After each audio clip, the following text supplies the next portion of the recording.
Hi my loves, welcome back to my channel. For those of you who are new, please make sure to subscribe and also please turn on your post notifications, that way you get notified whenever I post a new video.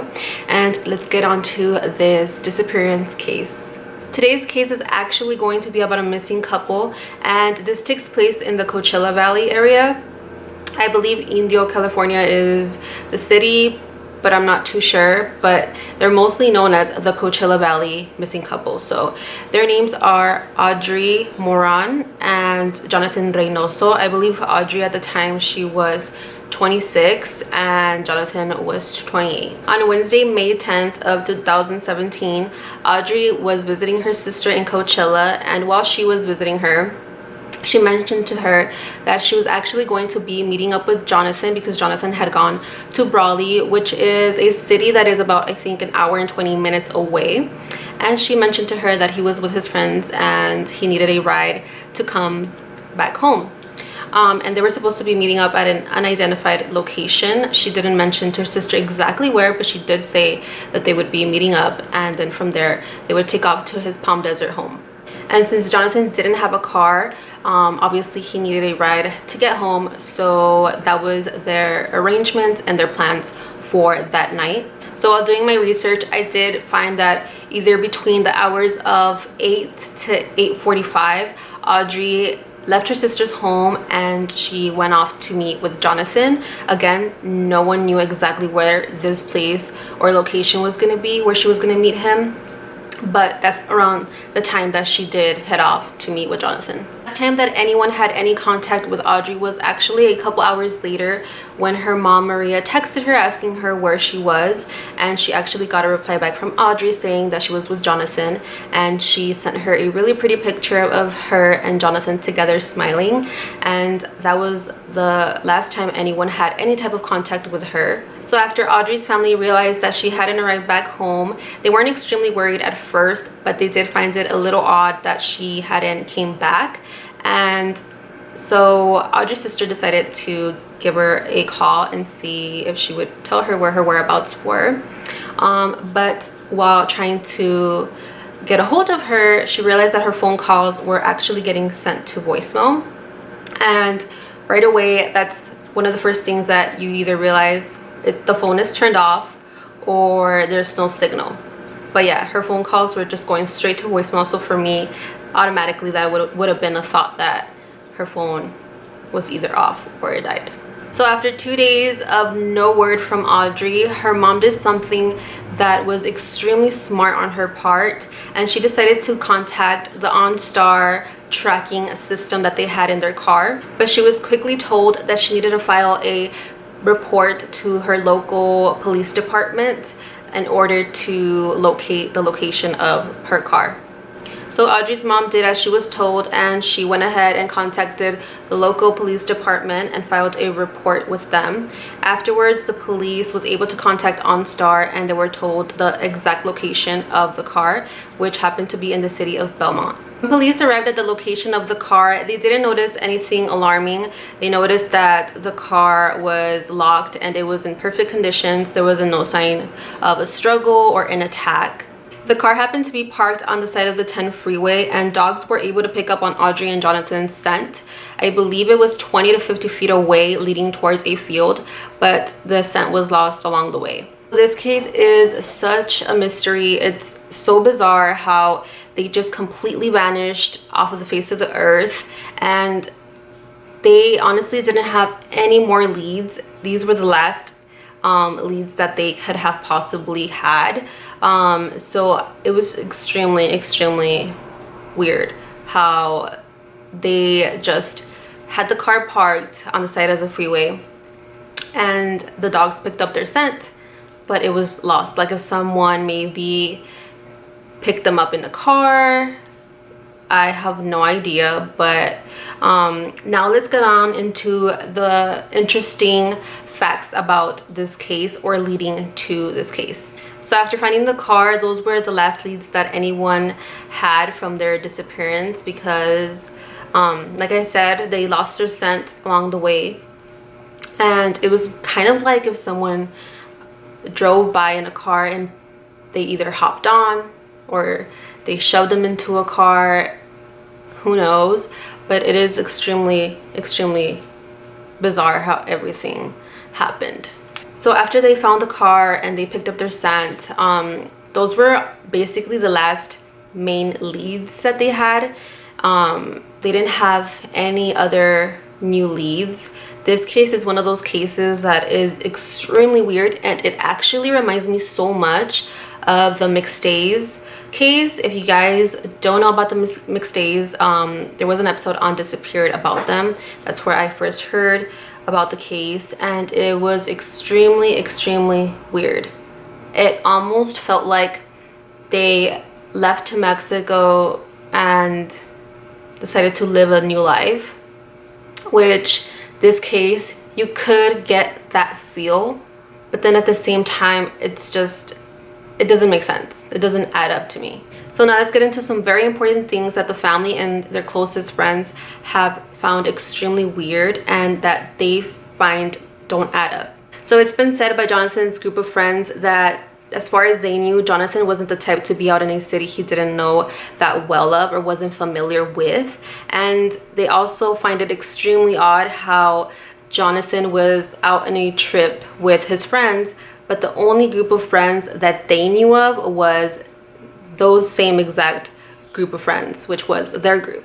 And they just didn't buy the whole Brawley trip whatsoever. They said that they just completely found that out of character for him. So while all of this is happening, Jonathan's mom had no clue that her son was missing, due to the fact obviously that she doesn't live in the same city. I believe she lives in another city that is extremely far away from where Jonathan was living.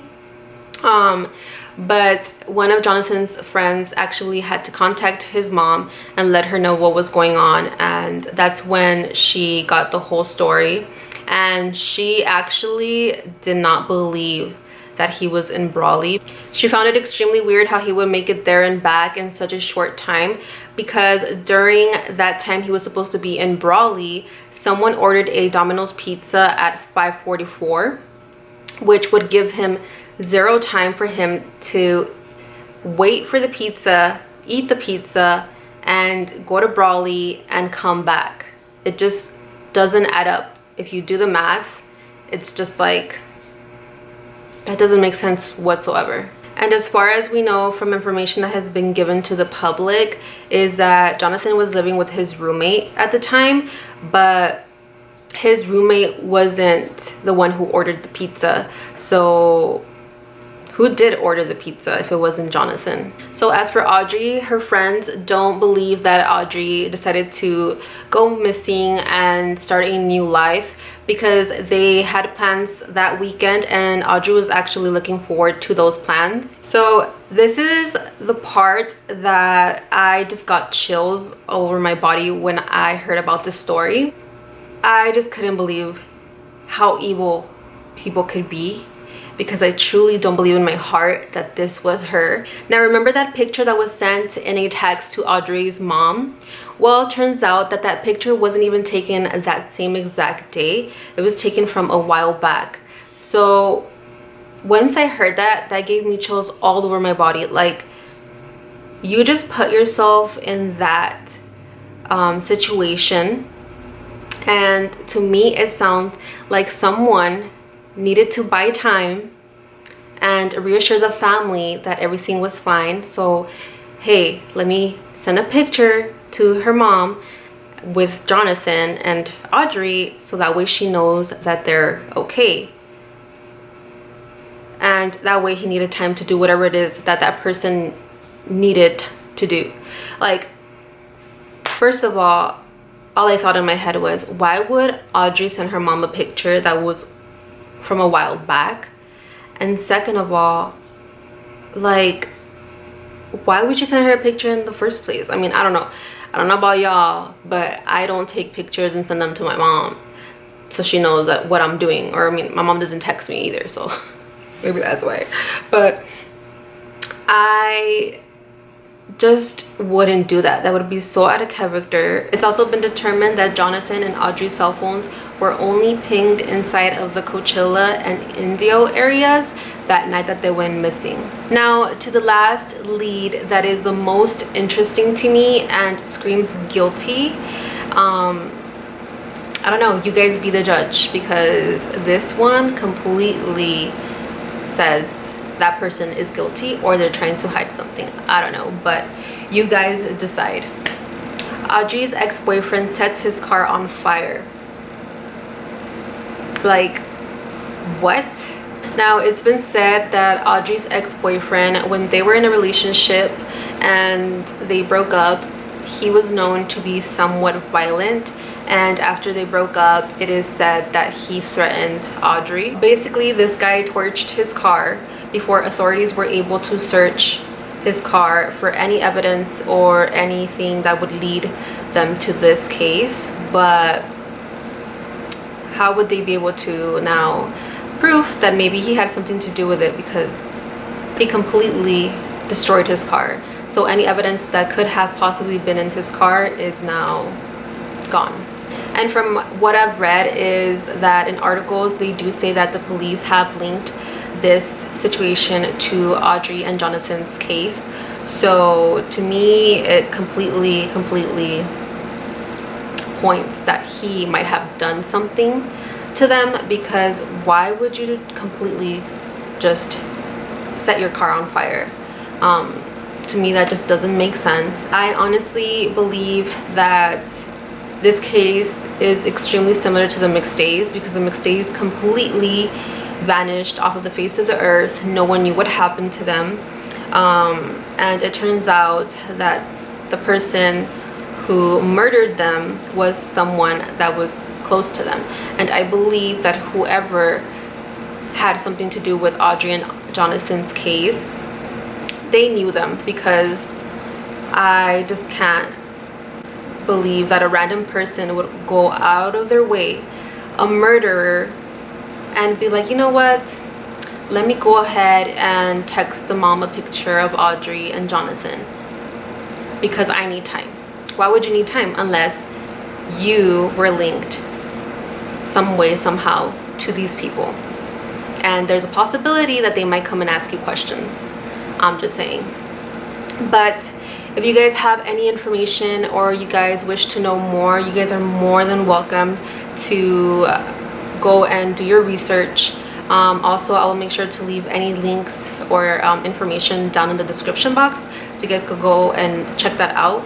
Well, that will be the end of this video. If you guys enjoyed it, please make sure to give it a thumbs up, and also subscribe if you guys are not subscribed already. I will be doing more of these videos because I honestly enjoy doing them, and not only are you helping out their family and friends, but you're also bringing awareness to their case, and that is just one of the good things about having YouTube, is that so many people are able to bring awareness to all these cases. With that being said, I hope that you guys have a safe and wonderful day, and I will see you guys on my next video. Bye guys.